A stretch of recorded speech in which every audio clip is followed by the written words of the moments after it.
Welcome back, my vibrant beauties. It's your girl Letty. Welcome back to a place where beauty becomes vibrant, your health is wealth, and your lifestyle is the right style. So today is the second episode in the Vagina series about basically maintaining your vaginal pH. So the first one I know is about 2 months overdue. But the first one I did was how your cycle, your period, whatever you want to call it, your menstruation, your whatever, affects your pH. Today, I am going to talk about how sex and soap can affect your pH. So, and I'm going to show you the products that I use to help maintain a healthy pH balance. So, sex and soap are kind of hand in hand because they have a higher pH balance than your vagina. Your vagina ranges between, I believe, it's 3.5 and 4.8. I believe, or 4.5, around there. Anything lower is considered acidic, anything higher is considered alkaline. So semen has a pH level of 7 or 8, and that can throw off your vaginal pH if you have an unprotected sex with a person with a 7 or 8 semen pH level. And soap has a level of at least 7. So that's naturally going to throw you off. Sometimes it can create odors, it can create uncomfortableness, you can have yeast infections, anything is possible. So it's good to have, especially if you're prone to it. A lot of people are not prone to it. A lot of people can use Dove and not have any issues. I'm not a Dove person. It's because I'm sensitive. It has nothing to do with my pH. It's more so I'm very, very sensitive. So I think the last time I used Dove, oh my gosh, I don't even remember how long it was, but the last time I used Dove, it literally burned me. Like, I don't know what the deal is, but me and Dove stopped getting along a long time ago. And I even used just the regular white, unscented version, and it just literally burned me. Like, my body, that's fine, but my vagina, which you're really not supposed to use soap around the area, which still, if it runs down, like there's nothing you could do. So that was throwing off me as far as, like, I just was very uncomfortable. It was chilly.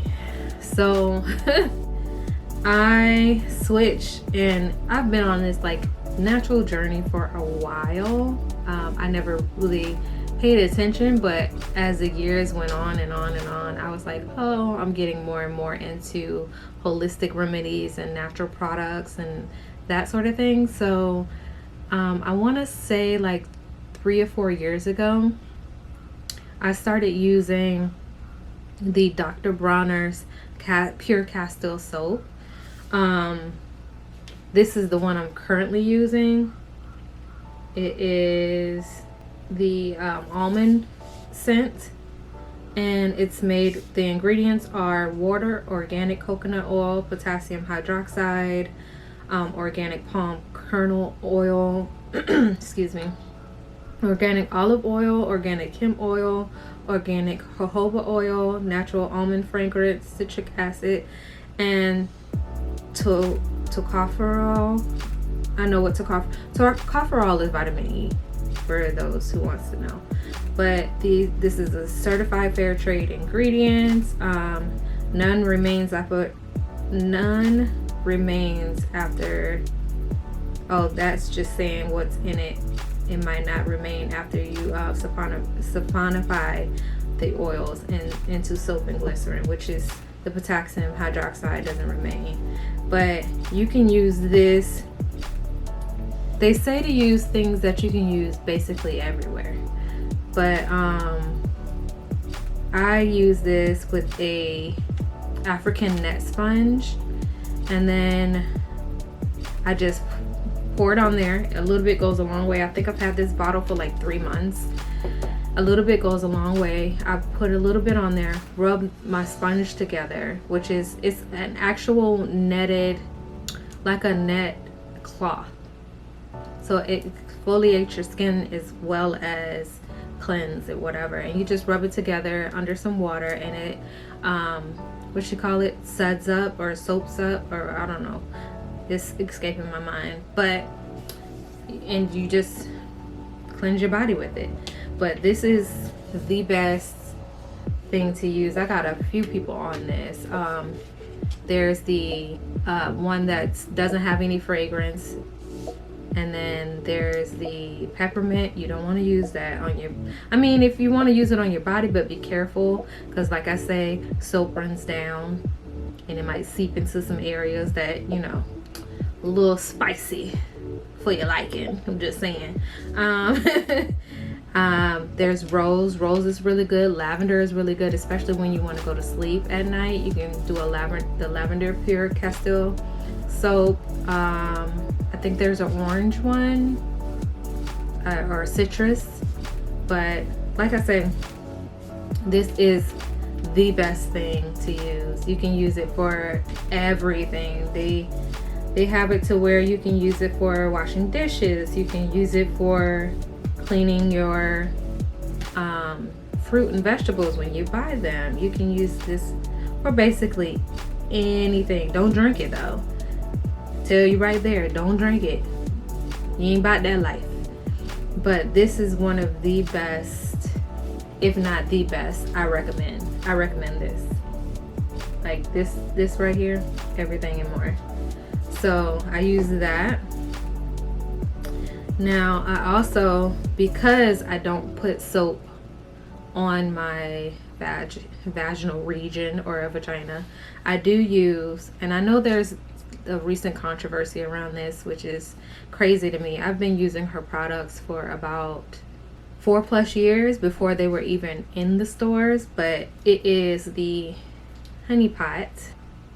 This is the normal one. I started out with the sensitive one to see how my body would react. Like I told you, the Dove made me very, very sensitive, or I was very sensitive to the Dove. So I started out with the sensitive one, which is, that one's amazing. But once your body gets used to the product, I would say go for the normal one.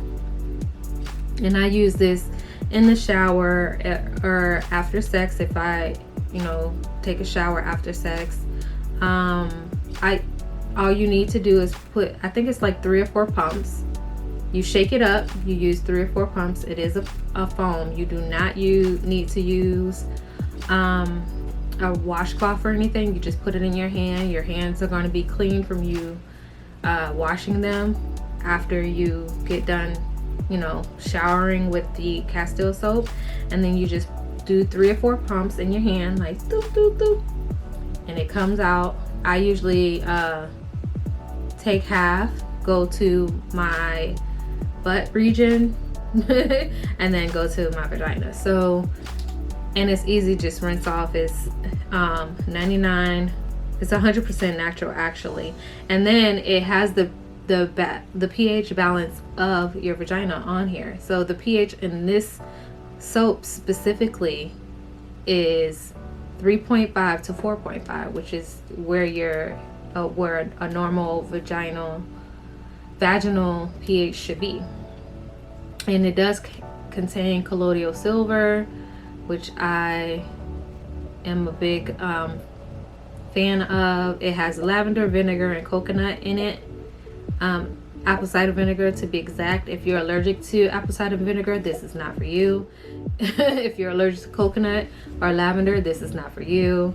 That's why you probably need to go for the sensitive wash, but I think the sensitive wash still has apple cider vinegar. But yeah, this is made by humans with vaginas for humans with vaginas, and it is their slogan. Just saying, it's for everybody, not just for black folks. I'm just saying. And then if you can't get to the shower, say you're out somewhere, or you know, you just need to freshen up, the wipes. I love the wipes. They have lavender, aloe, and lemon peel in them, and these are so very refreshing. It's not just for your intimate parts, it's not just for your vagina, it can be for your body and your face as well. They're sensitive. Like I said, if you're wanting to test out to see how your skin is with them, I will go for the sensitive wash. But as for me, I've built up, like I said, over the years, and I have the normal wipes.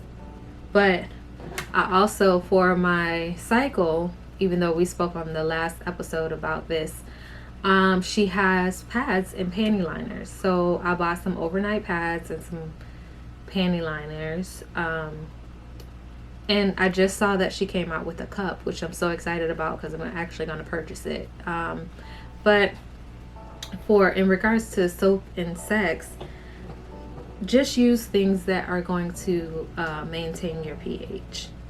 You don't want to use, I mean, if your body's used to it and you don't have any problems with the Doves or the Suaves or anything of that nature, go for it. I still think they have chemicals in them, or I know they have chemicals in them, and then it's messing you up, but you don't know it until years down the line. But hey, to each his own, no judgment here. Shade but no shade. No, I'm just playing. But I love the honey pot, and I love DrBronners castile soap, and I would recommend both of these. I'm not getting paid to say anything because I really don't have that many followers to get paid for anything. I just absolutely and utterly love these products, and these are the products I use every day. I always stock up on it. This price point for this is about, for this size bottle, I think this is the biggest bottle, it is $18 to $19, just under $20, and it lasts a long time. Like I say, I'm almost, well, 1/3 of the bottle, yeah, and I've had it since before Christmas, and it's, you know, March, the end of March almost, or the middle of March. So, and I still have however much to go. This is the new one. The other one that I'm using is actually in the shower. I always just make sure I have extra things on hand, but this usually lasts about 2 to 3 months. And this in the store in Target is actually $8.99. On her website is $9.99, but I don't care. It's good for your vagina. The wipes are the same price as the feminine wash. Like I said, let me know what you all think about these products, if you tried them, if you like them. If you have not tried them, try them. I mean, I know they're kind of sold out. There might be still, she might have re-upped her. I know she sold out on her website as well, thehoneypot.co, but go on there and see if she's able to restock. I know, like, she sold out in stores, but try it online and let me know what you think. And yeah, with that being said, I'm going to sign off. It's your girl Letty. Please like, comment, and subscribe. It'll really help me out, and I appreciate you. Holla. Letty out.